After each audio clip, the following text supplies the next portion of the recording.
Hey y'all, welcome back to Dr. Mandie Unedited, the show where I want to help you understand all of the research, writing, and PhD hacks to help you out on your academic journey. My name is Dr. Mandie, and I am a researcher and an academic editor. And today I'm going to try out a little bit different of a format in the podcast. My overall goal is that I want to offer information that is helpful, talk about things that maybe people are afraid to ask or that they are afraid to maybe know more of. And so today I'm going to break this down into a few different segments, try it out, and see how we like it. So today we're going to do the GOS, of course. That's for all of my wonderful non-academic friends who want to keep up in my life, and I really appreciate them for always supporting me and listening in.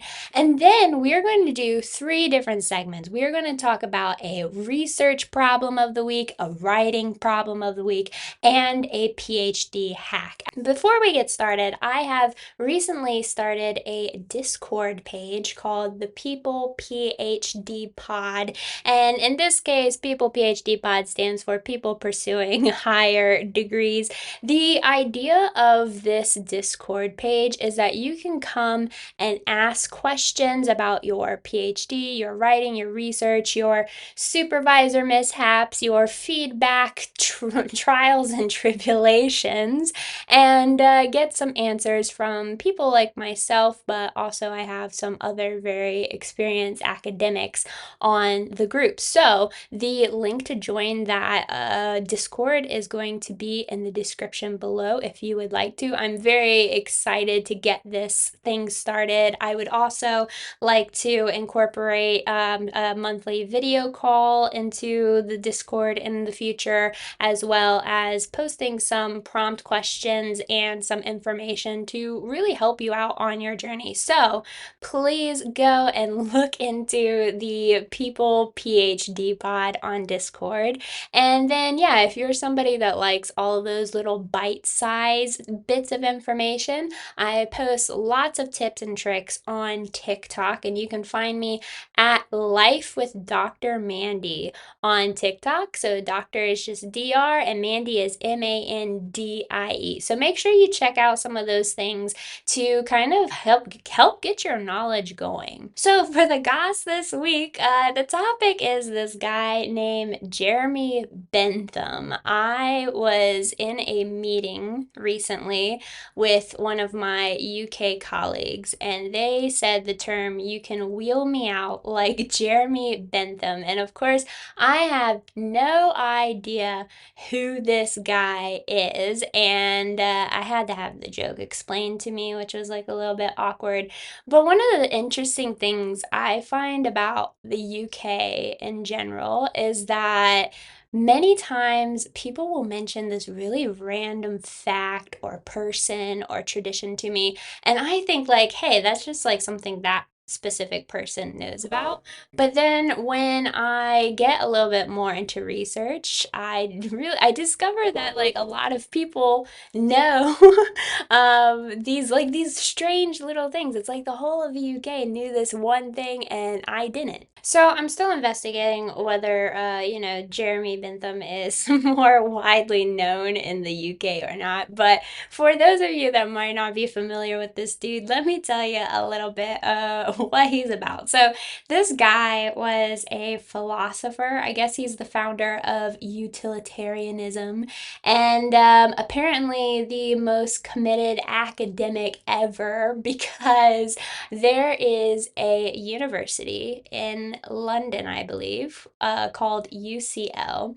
And when Jeremy Bentham passed away, and some of this might be lore, okay, some of this might be alleged and not necessarily factual, because there's a lot of really random things about this guy, but he apparently wanted to have his body preserved when he passed, and I think allegedly in his will he requested that he would be wheeled out for important occasions. Like just his whole body, you know what I mean? So I think what had happened is that he wanted his head to be preserved in a certain way.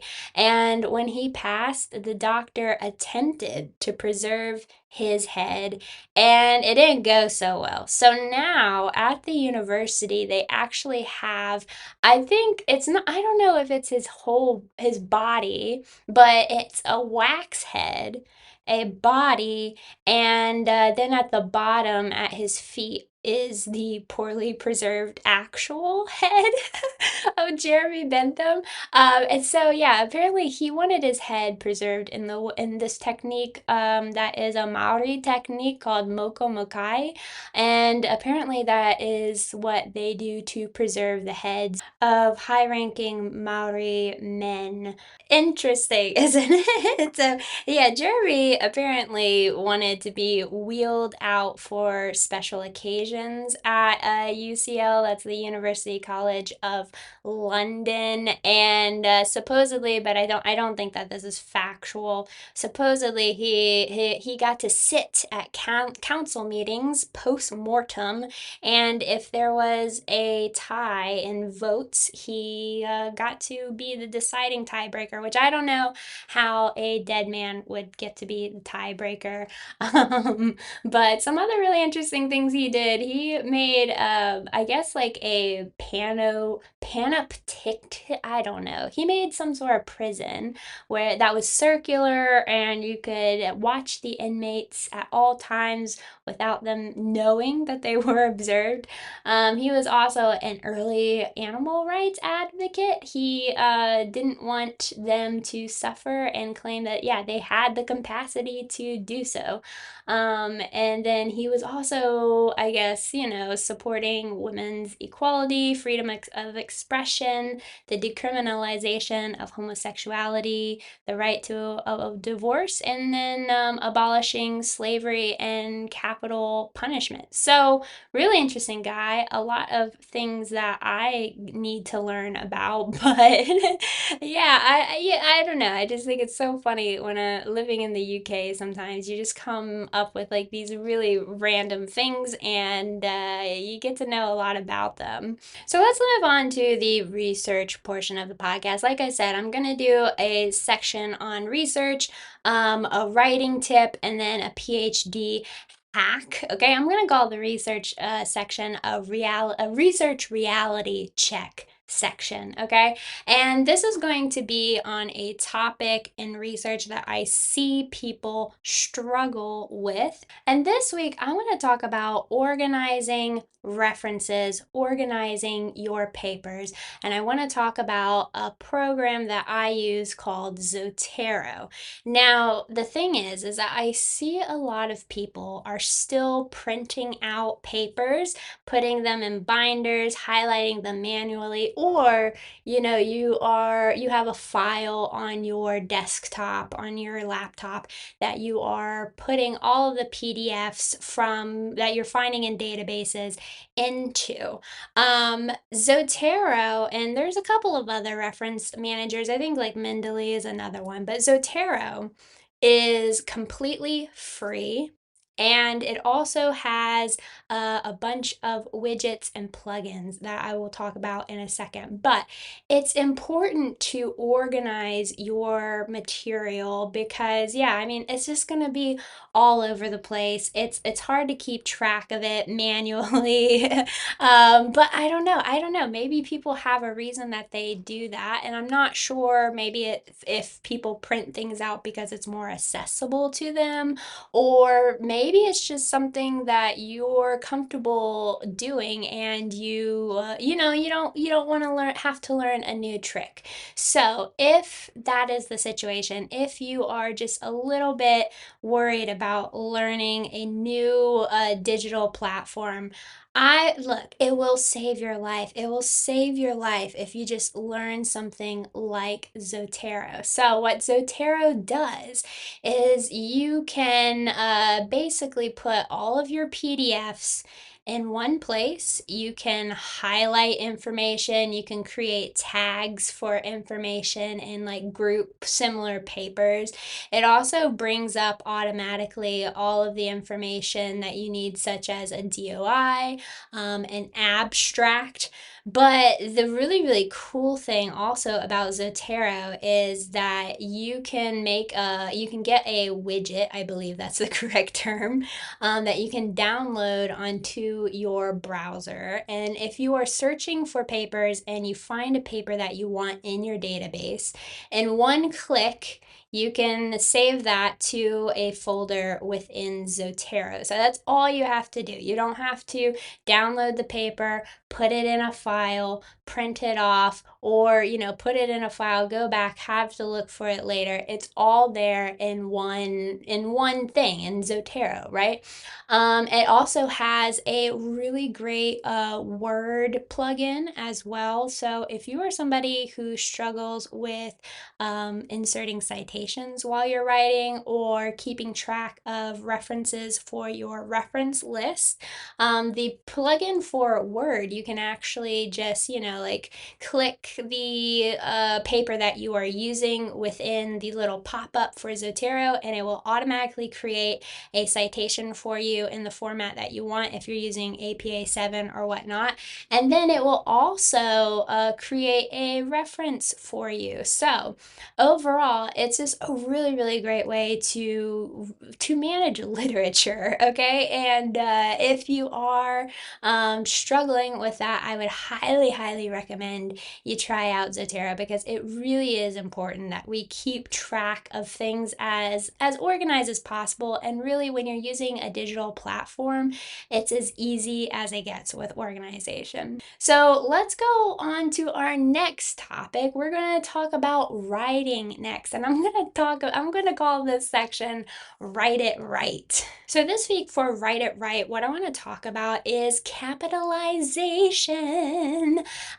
Because one of the things that I notice when I am editing papers and dissertations and theses and all that good stuff is that people tend to make up the rules when it comes to capitalization and other things in formatting. Okay, so when I'm talking about formatting, I mostly talk about APA 7 because that is what I mostly see, not only in, like dissertations from the US, but all over the world in different journal articles and things like that. So we are exclusively talking about APA 7. But one of the biggest issues that I see are people trying to capitalize things, and I know to bring importance to those things, but there are specific rules around capitalization. And so the biggest one that I see is people trying to capitalize things like disorders, different concepts, and theories is the big one. So APA 7 is what is known as a down style. And that basically means unless there is something, a specific rule that your manual states about capitalizing something, then you're not going to capitalize any word that is not specified. And I'm going to talk about the difference between title case and sentence case and some of those rules in a second. But unless it is the first word of a sentence or the first letter of the first word of the sentence, or a proper noun or the name of somebody or an organization, you do not capitalize those words. So when we are specifically talking about disorders, diseases, therapies, treatments, theories, or concepts, this is where I see most people wanting to capitalize words. And so yeah, you don't. So unless there is the name of a person in one of those terms, you are not going to capitalize anything. So if you have Maslow's hierarchy of needs, you're going to capitalize Maslow, but not hierarchy of needs. If you have terms like Alzheimer's disease or Down syndrome, you're going to capitalize the person's name. And yes, Down is a person's name, but not the other word. If you have theories like the theory of life, I don't know, the theory of collaboration or something like that. You are not going to capitalize any words in those theories. Now, let's talk about title case versus sentence case for a second, because this is also a little confusing about when do I capitalize things where. So, title case is when you are going to capitalize every major word in a title that you're using in the text, okay? So, things like books and journal articles and the names of web pages, you will capitalize all major words in that title when you're using that title in the text. Other places you're going to use title case will be, of course, the title of your own paper, headings, and the titles of tables and figures. Now, sentence case is when you are only going to capitalize the first letter of the first word and any proper nouns within a title. And this happens mostly in the reference section. So the titles of books and journal articles in the reference section should be in sentence case. So again, that only means that you're capitalizing the first letter of the first word and any proper nouns, any names of places and things like that. So that's a little bit confusing because a lot of people are not necessarily sure when to capitalize all major words in a title or when not to capitalize all major words in a title. So if you are using a title in the narrative, you're generally going to use title case. Again, check for different rules, but when you're going to use sentence case is mostly going to be in the reference section. And so I see a lot of people capitalize or using title case in journal articles, specifically in the reference section. However, in the reference section, you're not going to capitalize every single word in the title of a journal article.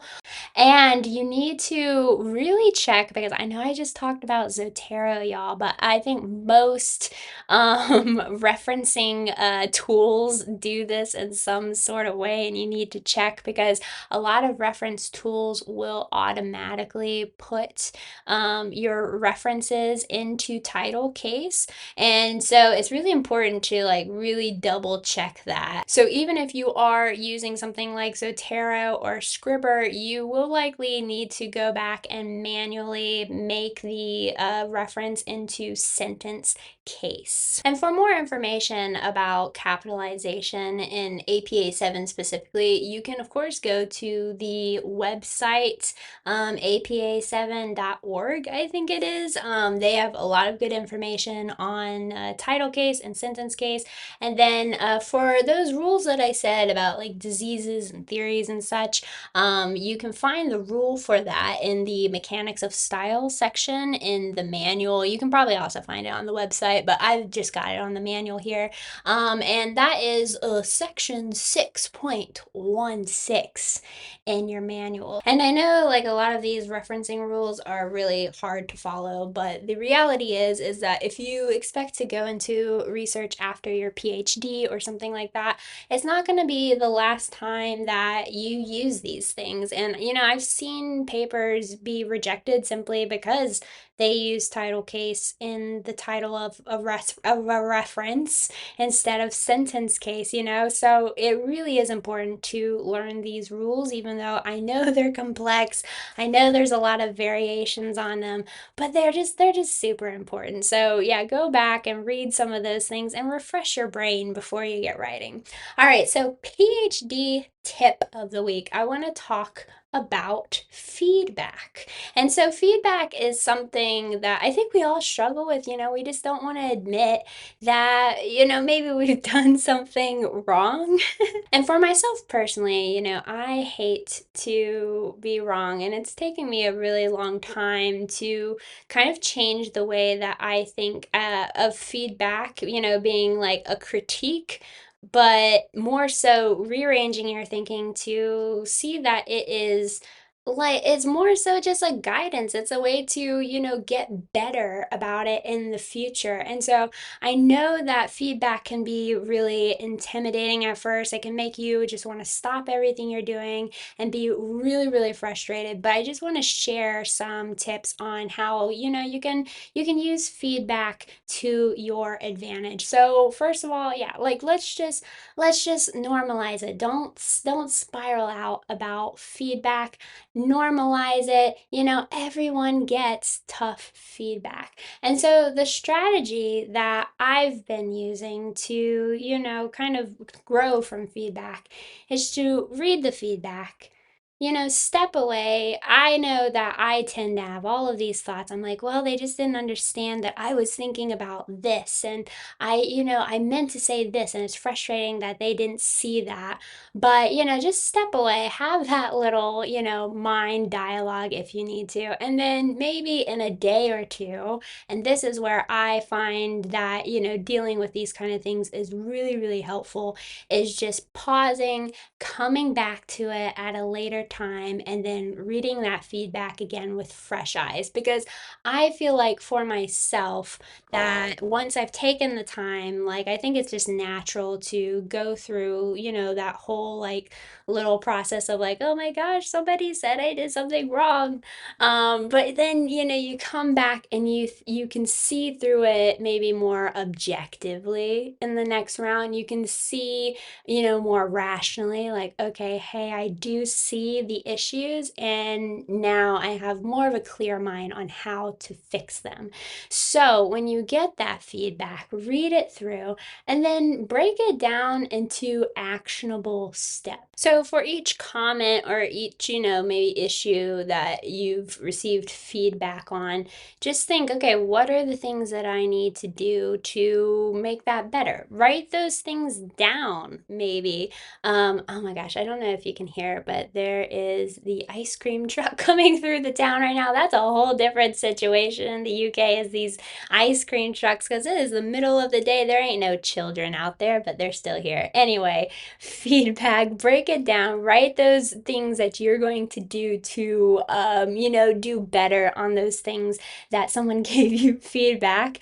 And then, yeah, just have like a little encouragement to yourself. Remember, feedback isn't it's not a verdict. It's not telling you that you're dumb or you're stupid or you're just bad at writing or research or whatever it is. It really is a roadmap to improvement.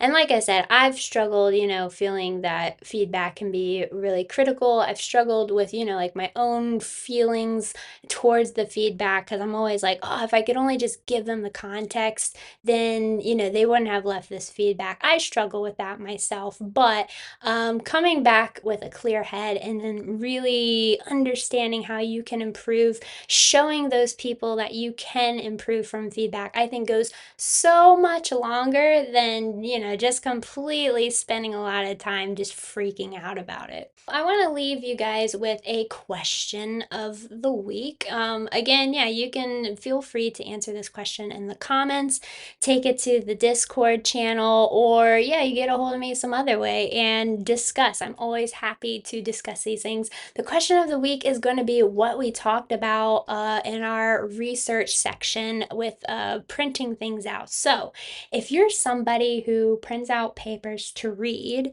I want to know why you do it. So is it about focus or memory, or is it just because of the joy of scribbling in the margins? Or is it a situation where you're just not sure how to organize any other way?